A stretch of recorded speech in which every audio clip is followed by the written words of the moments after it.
Well, my name is David. It's the first one that I'm doing. I was just richly inspired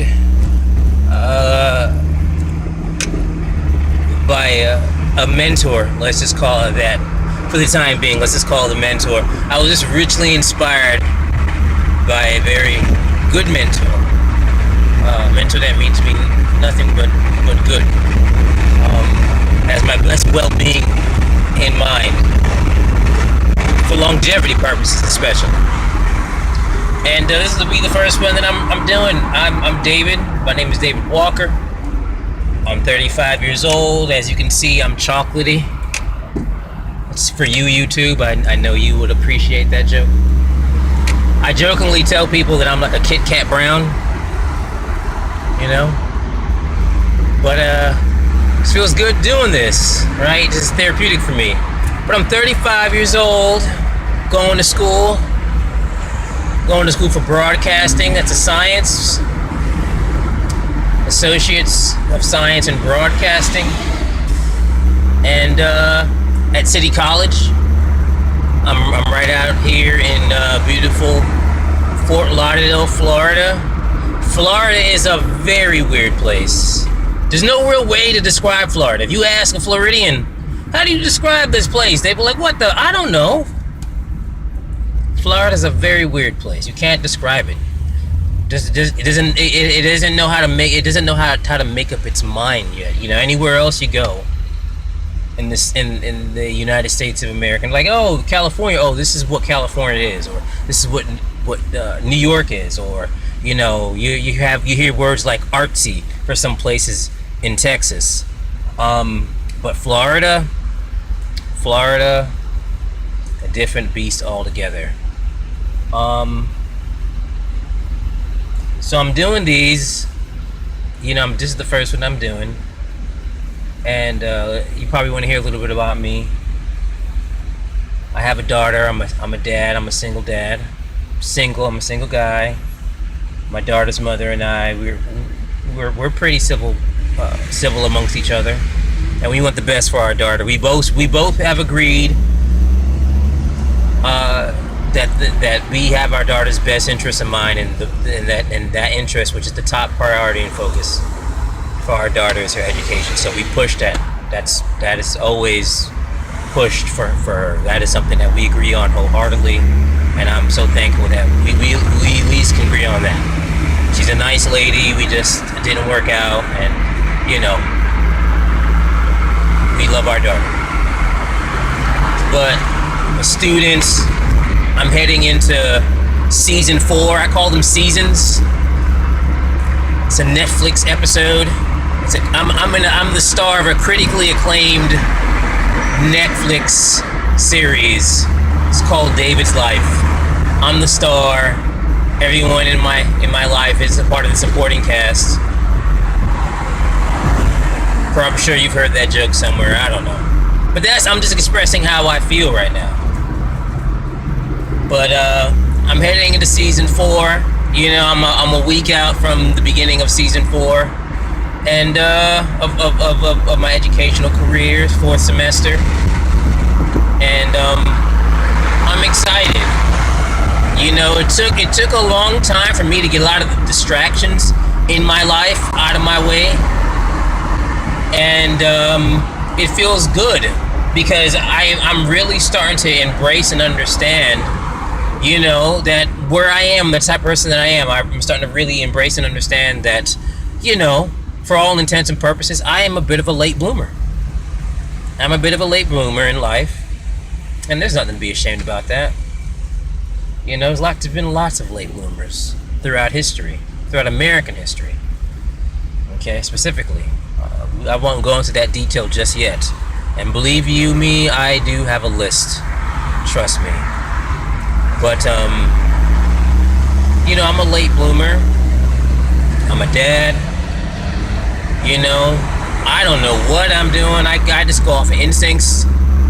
You know, I do know that I love my daughter very, very much. She's my baby, and I just want the best for her.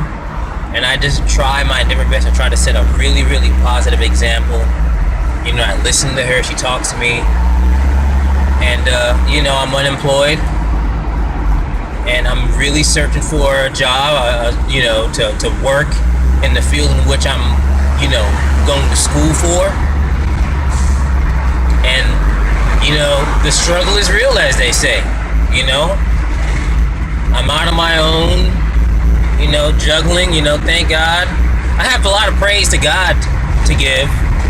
He's the only one really that's sustaining me. He's causing me to stay afloat. And I'm not a Bible thumper. I'm not a holy roller. I tell you that right now, I'm anything but that. I'm just a regular guy going through the motions. Just being honest. I know there's a lot of people who just woke up one day on the right side of bed and their life was well pressed like a garment. Had scotch on there, spray starch on there. Everything is good and chirpy. But for the rest of us, who are wading through the minutia of life, the struggle is real. So I cannot go any further without giving all praise and honor to God, to the Most High God, because I have to acknowledge that I'm not self-made. I know I have to do the work, but it's God who allows me to be this way, to live and to function, and provides these things for me. These little jewels of information, these nuggets of knowledge, if you will, that He allows me to be imparted with from different people. And I'm so appreciative of that. But I digress. So I'm heading back to my school now. I've been working with people out of career services for a little bit now,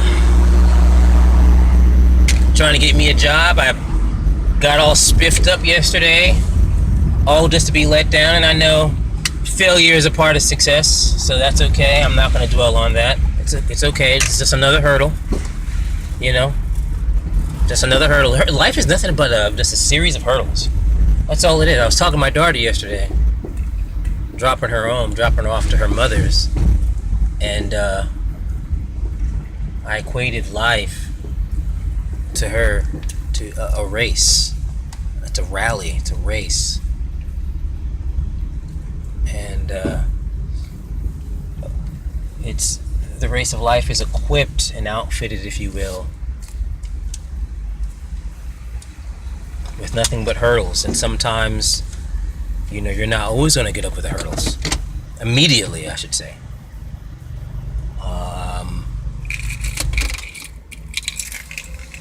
But I was letting her know that the most important objective you must keep in mind is that even if you fall, to never keep your eye off your goal, to always remain focused, keep your eye on the goal.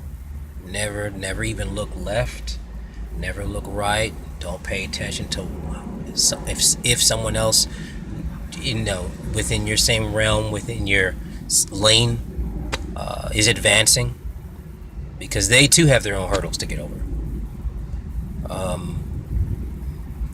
They are their own unique individual, just as you are. They have their unique strengths, just as you have your unique strengths, and vice versa. They have their weaknesses, just as you have your weaknesses, and they have their hurdles to get over. So just because it may seem as though they're advancing, they have their own struggles to deal with. So that's why it's profoundly imperative to hold on to this idea, hold on to this concept, that to remain focused, to never take your eye off the prize, never take your eye off the goal. Keep going, keep pushing yourself. You got to keep pushing yourself. You are your own cheerleader. You got to push yourself no matter what. I woke up this morning and I was like, man, I do a lot of talking to myself in the mirror, so that's why this is beginning to become so natural. But I speak to myself a lot in the mirror. I go get my morning started. Thank you, Jesus. Blah blah blah. And I might have some things that I'm wrestling with in my mind. I'm getting my day started. I'm preparing myself mentally. I'm preparing myself for my day. What I'm going to be doing. What my expectations for myself are.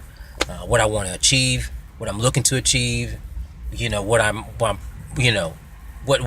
to be expecting of the day. And that's how I prepare my day, and I encourage many of you to do the same thing. and there's absolutely nothing wrong with that. We all have to be our own coaches. We all have to be our own cheerleaders. We have to be our own team, to push, because the world is always changing. There's always a dynamic that makes the beauty of the world so beautiful, because it's always shifting and changing the dynamics. There is no, this world, humanity, life is this ever evolving, ever changing, magnificent organism that we could either shy and be afraid of, or we can embrace and find out how it works. We can be a part of this organism, and truly embrace the beauty of it, because we don't know what's going to happen. We can only give our best, and sometimes we're going to hit the goal, sometimes we're going to hit the shot, hit the mark, sometimes we're not, and that's okay. Anyone who tries to make you feel less than, tries to devalue you, feed you negative information so you can begin to foster inside of yourself a negative or a low self-image, or begin to have a low self-worth of yourself. Those are not your friends. They're not. They never were. Because if they were friends, they would begin to encourage you and don't, help you up if you fall. But sometimes in life you just don't always have that, so you have to help yourself up. And that's so beautiful. You got to thank God for that. I was speaking to my brother over the weekend, and I was saying to myself, we were talking, and I'm going to wrap this up pretty quick because it's almost 12 minutes in now, but he was saying it's so amazing how some people don't even have the ability to pick themselves up. Some people struggle with the ability, they are physically incapable of picking themselves up. Whatever illness, chronic illness, ailment, whatever it is that's afflicting them, they struggle with that, whether it be some sort of mental anguish that they've been suffering, PTSD as an example, or whatever, maybe in a physical ailment. And people don't, and we take that for granted. My brother said that to me. I have an elder brother who's above me. He pointed that out, and that's such an impactful, such a powerful thing to even consider. And we have to be grateful that every day we have an opportunity to make something new. I felt a little bombarded today, and I sat down with someone, and they encouraged me, they motivated me, and now I'm re-inspired now. And what we live in nowadays, in our current time, it's always been like this. It's always been like this, and now I'm coming into the realization of it, is that life is all about gigs. It's like we're all actors. We're searching for the next role to play, for the next biggest film, for the next biggest series, for the next biggest drama, and maybe that series might be a grand success. Maybe the pilot episode might be a success, or it might be a flop. Maybe the network, life, or whatever business, or whatever demographic, or whatever it is we're marketing, whatever it is that we're trying to sell, because we're always selling something. Humanity's always trying to get someone to be a part of whatever idea that they have, whatever it is that they're marketing to someone or a group of people. It's a pilot episode. The beginning of that is either going to be embraced or not. Okay, and if it's liked, if it's well received, okay, with some critical acclaim, of course, and you can hear the broadcast jargon coming out of me, but we have to take these things and we have to apply it in the context of life. This is real world applications I'm speaking about now. And many of you who are watching this know exactly what that means. You beautiful, intelligent people. I love you all. But we just have to remain focused. And we just hope that whatever it is, whatever idea that we have, it's going to be well received, and then everybody's going to allow it, and it's going to be season after season of this success that we came up with, that this idea that we conceived, this notion that we have, and we honed it, we crafted it, and we presented it, and we hope that it's well received. And that's how it is. And then that series ends, and we move on to the next project, we move on to the next gig. And that's what life is. It's a series of gigs, because now, nowadays it's going to be a little unlikely for someone to remain completely stationary, as in yesteryear, in the days of yesteryear, completely stationary for the length and breadth of their entire labor career, their entire profession. They're going to remain in one place. People. I had another professor just last semester. He spoke some words to me so profoundly. He said people are always in transition. People are always in transition. And I'm going to take it a step further, like the waves of the ocean. It's always moving. People are always moving. Currents are always shifting and changing. We're always going in different directions. Life is always happening inside of us and over us and around us. We are, as people, we're like the ocean. We're always shifting and changing and going in different directions. And we just have to just move with the currents, man. Don't ever lose hope. Always be inspired. Okay, and just take what you have inside of you and you work it and you apply it and you use it to edify other people. Try not to tear anybody down. Even I struggle with that a little bit, but you all got it. You get what I'm saying. But this is the first one. It's nearly 16 minutes in. I did not plan for it to be this long. I hope that my words edified, encouraged, and inspired all of you listeners here, you beautiful people.